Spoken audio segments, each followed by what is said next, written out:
اس کو पुल से मिली, मैंने उसको बोला कि आदिल भैया आज मत जाओ। मुझे बोलने लगा कि नहीं, अगर फेरा लग जाएगा तो दिन का 300 कमा के लाऊंगा, पापा को दवाई भी लानी है, तो पापा के लिए दवाई लाएंगे।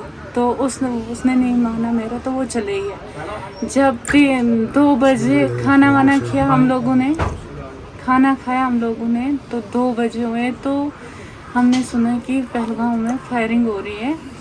तो फिर हमने आदिल भैया को फ़ोन किया तो उसको फ़ोन ऑफ आ रहा था पहले, फिर उसने फ़ोन ऑन किया तो फिर फ़ोन पापा करता रहा। पापा भी परेशान था, सभी परेशान थे घर वाले, किसी ने फ़ोन ही नहीं उठाया उसका। तो शाम को हमें पता चला कि आदिल भैया को चोट आई है, तो घर वालों को नहीं बताया। तो यहाँ से नौशाद भैया जो मेरा सबसे छोटा भाई है, वो यहाँ से गया ऐशमुकाम थाने पे FIR दर्ज करवाने के लिए। वहाँ से आया तो लिस्ट में आदिल भैया का नाम भी निकला। यहाँ से ये लोग चले गए पहलगाम में। जब वहाँ से देखा तो उसने पापा को नहीं बोला, मम्मा को नहीं बोला, तो उसको श्रीनगर लेके चले गए, आदिल भैया को श्रीनगर लेके चले गए। जब वहाँ से पापा ने फ़ोन किया उसको, तो पापा को बोलने लगा कि ये ठीक है। पापा को थोड़ा हार्ट की है, पापा को बोलने लगा कि थोड़ा ये ठीक है, थोड़ी सी चोट आई है। तो पापा ने उसको बोला कि झूठ मत बोल, उसको फायर लगी है यहाँ पे, 3-4 जगह पे उसको फायर लगी थी। तो फिर ऐसे ही तो सुबह के 12-1 बजे तक घर आ गया वापस। वहाँ पे फायरिंग हुआ था। आदिल भैया उन लोगों को बचाने की कोशिश कर रहा था, तो उसने अपनी जान ही दे दी जी, बचा रहा था। वो भी हमारे भाई थे, बहनें थी। बहुत फक्र है आदिल भैया का, जिसने उन लोगों की जान बचाई और अपनी जान दे दी जी। बहुत अच्छा अपना बैठना था, बहुत अच्छा था। 5 टाइम अपनी नमाज पढ़ता था, किसी के साथ में झगड़ा नहीं करता था, कुछ नहीं करता था। इतने अच्छे इंसान मैंने इस दुनिया में कभी देखा नहीं है जितना अच्छा वो था। अगर कोई गलत काम करता था उसको नसीहत देता था, कोई गलत बात करता था उसको नसीहत देता था, ऐसा मत करो, गलत रास्ते पे मत चलो, अपने अल्लाह को याद करो, 5 टाइम नमाज पढ़ो, खुदा को याद करो। यानी 5 टाइम नमाजी था। में आया है कि वो अपने खुलूस से टूरिस्ट का दिल भी जीतता था जी। वो बोल रहा था ना उन लोगों को मत मारो। उस आदिल भैया को यहाँ पे चोट भी आई थी उंगली पे, उन लोगों को वो छीनने की कोशिश कर रहा था, लेकिन किसी ने उसको मार दिया। का बहुत बहुत फख्र है जिसने कश्मीर का नाम रोशन किया है। तो बस एक बात बोलूँगा कि अगर वहाँ कलमा पूछा जाता तो आदिल कलमा गो था और ये सईद ख़ानदान से ताल्लुक़ रखता है, ठीक।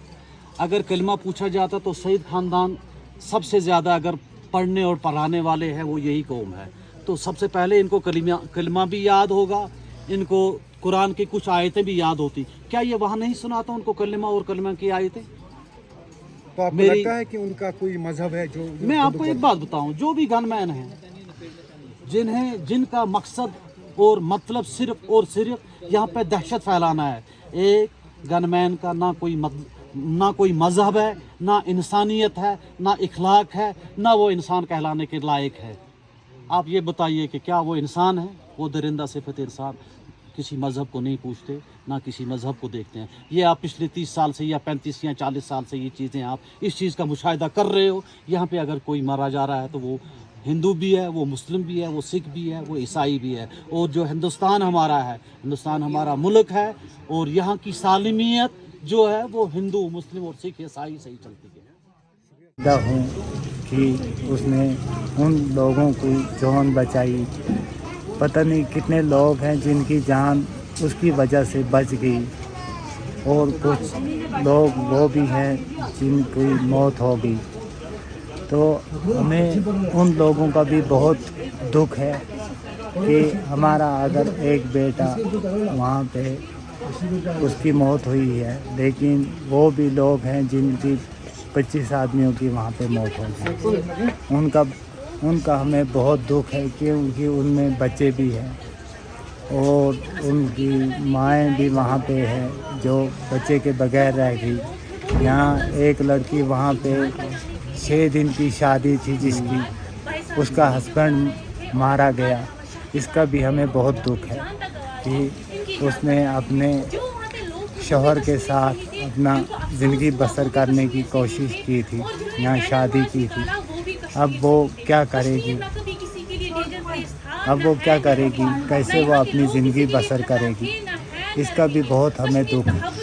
अब हम गवर्नमेंट से इंतज़ार करते हैं कि वो इस पर पूरा ख्याल करे, पूरा ख्याल रखे कि जो ये दरिंदा हरकत हो रही है इसकी पूरी जांच की जाए, ये कौन लोग हैं, क्या है, इन पर पूरी सज़ा लगनी चाहिए।